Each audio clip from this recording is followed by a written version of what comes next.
Mean राशि का वार्षिक राशिफल 2024 स्पाइसिस हॉरोस्कोप 2024। आज का यह कार्यक्रम बहुत विशेष होने वाला है मित्रों, क्योंकि हम बात करेंगे मीन राशि के लिए 2024 का। आपके तमाम प्रश्नों के जवाब आपको इस वीडियो में मिल जाएंगे। नमस्कार, नमो नारायण जी। मैं ज्योतिष आचार्य डॉक्टर नारायण आप सभी मित्रों का हार्दिक अभिनंदन करता हूं आपके अपने YouTube channel Narayana astro world में। शनि महाराज की 7.5 आपकी राशि पर, राहु और केतु ग्रह क्या फल देंगे और बृहस्पति ग्रह दूसरे घर से तीसरे घर में मई में विराजमान हो जाएंगे, तो क्या आपके लिए शुभ रहेगा और क्या आपके लिए हानि की स्थिति रहेगी, इस बारे में हम बात करेंगे। यह आपकी राशि चंद्र राशि है, यानी चंद्रमा पर आधारित है। और जिन मित्रों को आपकी राशि के अक्षर नहीं पता, तो मीन राशि वाले मित्र स्क्रीन पर देख लें। 2024 में आपके ग्रहों की स्थिति इस प्रकार रहेगी। आपके दूसरे घर में रहेंगे देवगुरु बृहस्पति, पहले घर में रहेंगे राहु ग्रह और 7वें घर में रहेंगे केतु ग्रह, 12वें घर में रहेंगे भगवान शनिदेव, 10वें घर में रहेंगे भगवान सूर्य और मंगल ग्रह, और 9वें घर में रहेंगे शुक्र ग्रह और बुध ग्रह। तो आज का कार्यक्रम आप बहुत एकाग्र होकर सुने, आपको अच्छा लगेगा। देखिए, देवगुरु बृहस्पति आपके सेकंड हाउस में है और अप्रैल तक रहेंगे, और मई से वे तीसरे घर में आ जाएंगे। देवगुरु बृहस्पति 10th लॉर्ड हैं और आपकी राशि के स्वामी भी हैं। तो देवगुरु बृहस्पति सेकंड हाउस में बैठकर आपके 10वें घर को देख रहे हैं, और 10वें घर को देखने का मतलब क्या है? मतलब है प्रमोशन, धन, इनकम, टेलीफोनिकली बोलचाल। यानी आप यदि टेलीफोन पे बात करते हैं, आपका काम ऐसा है कि आप फोन पर ही अपनी सर्विस देते हैं, तो उसमें इंप्रूवमेंट होना, आपकी बातचीत के अंदर कॉन्फिडेंस का बढ़ जाना, आपकी प्रमोशन होना, और आईटी सेक्टर में जो काम करते हैं, आपके बॉस के साथ अच्छे संबंध, आपको शाबाशी देना, इस तरह के जो काम है देवगुरु बृहस्पति 10वें घर में जो उनकी दृष्टि पड़ रही है, यह आपको लाभ मिलेगा। लेकिन दूसरी तरफ अप्रैल तक ही दृष्टि 6ठे और 8वें घर पर भी है, तो इसका मतलब है पेट की समस्याएं, लीवर की कोई प्रॉब्लम, डाइजेशन में प्रॉब्लम होना। तो आपको इन सब बातों का भी साथ में ध्यान रखना होगा। देखिए, थोड़ी सी शारीरिक समस्याएं तो रहेगी, लेकिन उसके साथ ही जब 10वें घर पे दृष्टि है, तो आपको कॉन्फिडेंस में इतना इजाफा हो जाएगा कि आप यूँ समझ लीजिए कि जो बात आपने कहना है या कह नहीं पा रहे, तो वह फटाक से कह देंगे। कॉन्फिडेंस, अनुभव, साथ में अनुभव में आपका यहाँ पे अनुभव बहुत अधिक बढ़ जाएगा, और मनचाहा स्थानांतरण आपका यहाँ पे होगा। धन में बढ़ोतरी होगी, डेली की इनकम में भी आपको लाभ होगा। और गलती सुधारना, यानी यदि आपसे कोई गलती हो जाती है तो वह जल्दी सुधर जाएगी, क्योंकि देवगुरु जो बृहस्पति है उनका काम ही यह होता है ज्ञान देना। गलतियां तो देखो होती रहती है, लेकिन देवगुरु जो बृहस्पति है वह अपनी दृष्टि से आपकी गलतियों में भी सुधार करेंगे। जो आपसे बार बार गलतियां हो रही है या अनुभव की कमी है, तो यहाँ पे आपको अनुभव मिलेगा, सीखने को कुछ अच्छा मिलेगा, आपको ज्ञान मिलेगा। यहाँ एक बात और भी है कि आपको आर्ग्यूमेंट अधिक होगा, यानी आप किसी कॉन्फिडेंस आप में इतना आ जाएगा कि आपको आर्ग्यूमेंट करना, यानी तर्क वितर्क करने की जो क्षमता है वह भी बढ़ जाएगी। लेकिन यह ज्यादा अच्छा नहीं होता है, इसलिए आर्ग्यूमेंट नहीं करना चाहिए, हमें बचना चाहिए। और बैंक बैलेंस में बढ़ोतरी भी देवगुरु बृहस्पति के सेकंड हाउस में होने के कारण ही आपको लाभ मिलेगा, आपको ग्रोथ मिलेगी। मई 2024 में बृहस्पति ग्रह तीसरे घर में आ जाएंगे, तो उनकी दृष्टि पड़ेगी 7वें घर पे। 7वें घर में दृष्टि पड़ने का मतलब है पार्टनरशिप, पार्टनर यानी जीवन साथी। तो पार्टनरशिप चाहे आपका व्यापार में हो, चाहे आपका जीवन में हो, यहाँ पर उनके साथ थोड़ा सा अच्छा निभेगा, विश्वास में बढ़ोतरी हो जाएगी। और विवाह यानी मैरिज आपकी कब होगी, कैसे होगी, यह भी आपको पता लग जाएगा। यानी अप्रैल 2024 से लेकर अप्रैल 2025 के बीच में जिन व्यक्तियों के विवाह में रुकावट चल रही थी, वह इस समय में उनको सफलता मिल जाएगी। यदि प्रेम विवाह है तो प्रेम विवाह हो जाएगा, यदि अरेंज मैरिज है तो अरेंज मैरिज भी यहाँ पे हो जाएगी। कुल मिलाकर देखें तो विवाहितों के लिए और पार्टनरशिप में व्यापार करने वालों के लिए यह समय अच्छा रहेगा। और दूसरी तरफ हम बात करें केतु ग्रह की, तो उसे भी इग्नोर नहीं करना। अप्रैल से पहले ही केतु ग्रह के कारण आपके डिसीजन गलत हो जाएंगे और पारिवारिक तौर पर आपको थोड़ा सा मतभेद यहाँ हो सकता है आपकी अपनी गलती के कारण। तो आपको सचेत रहना है अप्रैल से पहले पहले तक। तो अप्रैल से पहले थोड़ा सा आपको ध्यान रखना पड़ेगा और अप्रैल के बाद की जो पारिवारिक स्थितियां हैं वह और भी ज़्यादा अच्छी हो जाएंगी।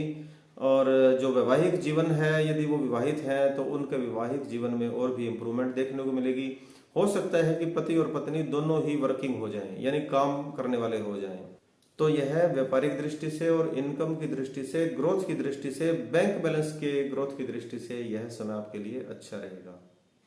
केवल केतु ग्रह को आपने नजरअंदाज नहीं करना, क्योंकि यहाँ पर आपकी अपनी गलती से थोड़े से काम बिगड़ सकते हैं। गुरु ग्रह की 7वीं दृष्टि 9वें भाग्य स्थान पर रहेगी मई के बाद। इससे भी आपको लाभ ही मिलेगा, यानी आपके जो पिता की जो सेहत है उसमें इंप्रूवमेंट आ जाएगी। कोई दवाइयां चल रही थी या तो वह बहुत कम हो जाएंगी या फिर वह बिल्कुल समाप्त हो जाएंगी, तो यह भी लाभ रहेगा। धार्मिक यात्राएं होंगी और आपको कई धार्मिक कार्यक्रमों में जाने का मौका भी मिलेगा और आपकी सामाजिक प्रतिष्ठा यहाँ पे जरूर बढ़ेगी। राहु ग्रह आपके पहले घर में रहेंगे पूरे साल और केतु ग्रह आपके 7वें घर में रहेंगे पूरे साल। तो राहु ग्रह क्या करेंगे? आपके मन को भ्रमित करेंगे। पूरे साल के लिए ही बता रहा हूं, यह राहु ग्रह और केतु ग्रह पूरे साल आपके पहले घर में और 7वें घर में रहेंगे।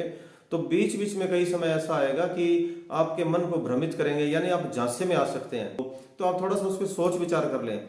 आपके झांसे में आने की और किसी के विश्वास में आपको धोखा खाने की जो संभावनाएं है वह इस साल ज्यादा रहेगी। तो आप इस बारे में अलर्ट रहें। इसके अलावा मन भटकना और भ्रमित होना, डिसीजन पावर में कमी, यह बीच बीच में आपको जब दशाएं होंगी राहु और केतु की, या अंतर दशाएं होंगी या प्रत्यंतर दशाएं होंगी या सूक्ष्म और प्राण दशा होगी, तो आपको थोड़ा ऐसा देखने को मिलेगा। देखिए, केतु ग्रह 7वें घर में है तो पार्टनरशिप में जो विश्वास है वह आपको बड़ा सोच समझ कर करना है। यानी आपके जो लीगल डॉक्यूमेंट है वह कंप्लीट होने चाहिए।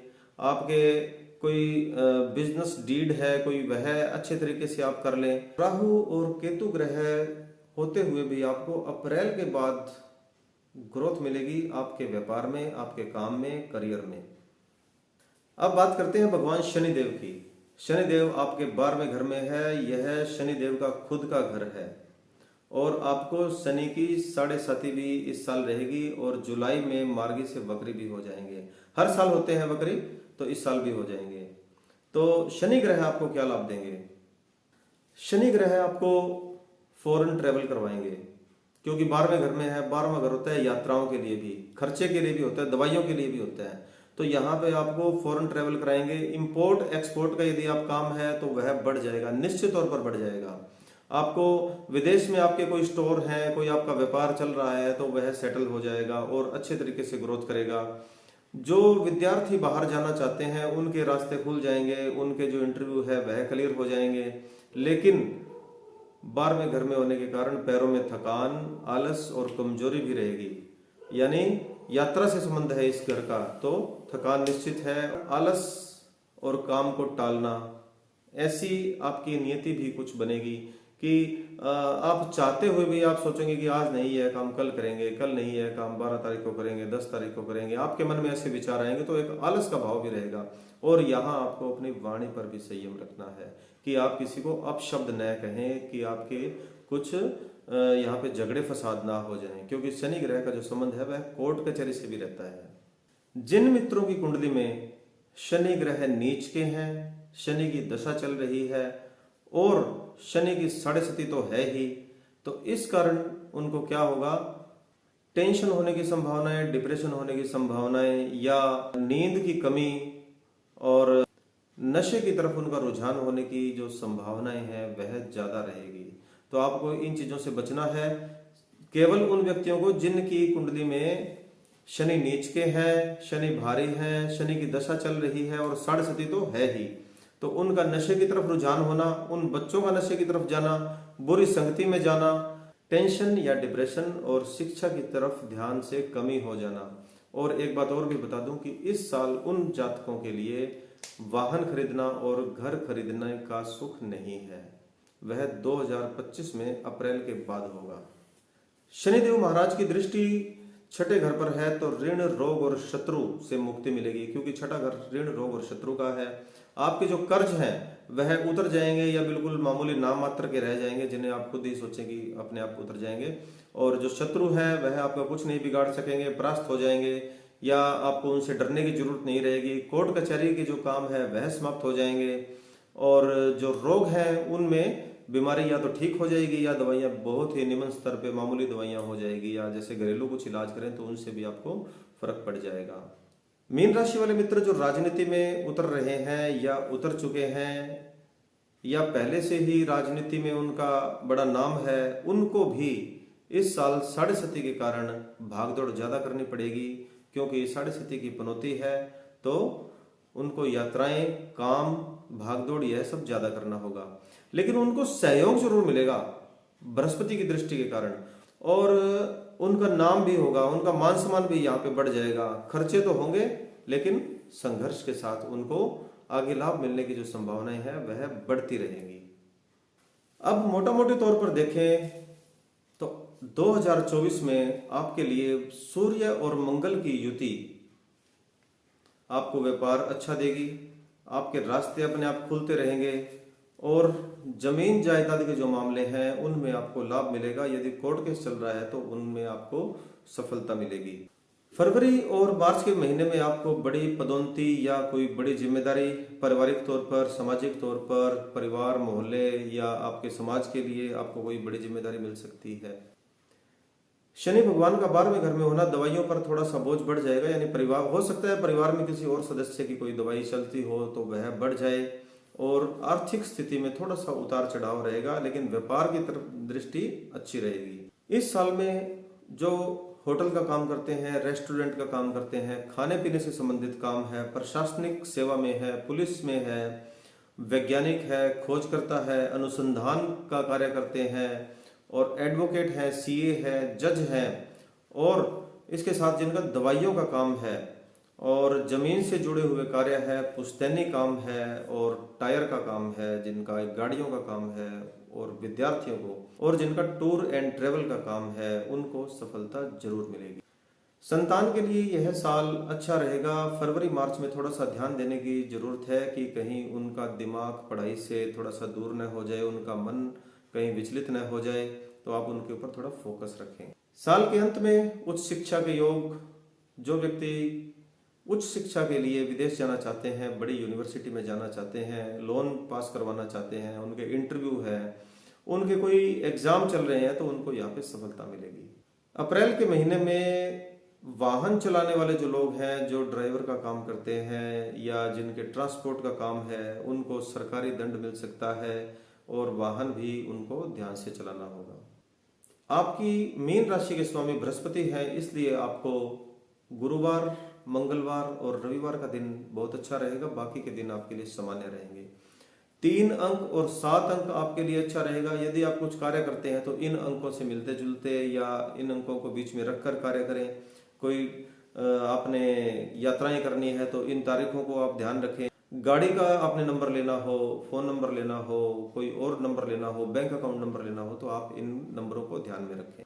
कन्या, कर्क, वृश्चिक और वृषभ, ये राशियां मीन राशि वाले व्यक्तियों के लिए शुभ रहेगी। आपको इनसे मिलना लाभदायी रहेगा। और मिथुन, तुला और कुंभ राशि वाले सामान्य रहेंगे। इनसे आप नॉर्मल ही बोलचाल रखें, अपने टू द पॉइंट ही बात करें। यदि आपको व्यापार करना है तो थोड़ा सोच समझ कर करें। रतन की बात करें तो पुखराज रतन सोने या चांदी में धारण करें। वैसे तो सोने में अच्छा होता है, लेकिन चांदी में भी धारण कर सकते हैं। यदि आप पुखराज ना पहन सकें तो एक सुनहला रतन कम से कम 5.5 रत्ती का आपकी इंडेक्स फिंगर में, अंगूठे के साथ वाली पहली उंगली, और पुखराज रतन यदि आप सोने में ना पहन सके तो आप चांदी में भी पहन सकते हैं। वैसे सोने में पहनना अच्छा रहता है। कुछ उपाय आपको बता रहा हूं। जिन मित्रों की जन्म पत्रिका में शनि नीच के हैं या साढ़े सती तो मीन राशि वालों को लगी ही हुई है, तो आपको मैं कुछ उपाय बताऊंगा। यदि उनका फिर भी थोड़ा सा जो समय कष्ट में चल रहा है तो आप इन उपायों को फॉलो करें। रविवार के दिन आपने गिलहरी को मूंगफली के दाने खिलाने हैं, यानी किसी वृक्ष के नीचे छोड़ दें, तो एवरी संडे आपके लिए अच्छा रहेगा। तिलक हर रोज लगाएं, हल्दी का तिलक लगाएं या केसर का तिलक लगाएं। तिलक लगाना आपके लिए शुभ रहेगा। शनि का बीज मंत्र ओम प्राम प्रीम प्रोम सै शनिश्चराय नमः मंत्र का आप जाप करें। और बृहस्पति का बीज मंत्र है वह सभी मीन राशि वालों के लिए शुभ रहेगा। यह मंत्र मैं 3 बार बोलूंगा, क्योंकि कोई भी मंत्र यदि आप अपने गुरु से लेते हैं तो आपको लाभ मिलता है, यह मंत्र सिद्ध हो जाता है। यदि आपके गुरु नहीं है तो आप वीडियो में ही बैठ जाएं और आंख बंद करके यह मंत्र बोलें। मंत्र आप स्क्रीन पर भी देख लेना। ओम ग्राम ग्रीम ग्रोम सै गुरुवे नमः। ओम ग्राम ग्रीम ग्रोम सै गुरुवे नमः।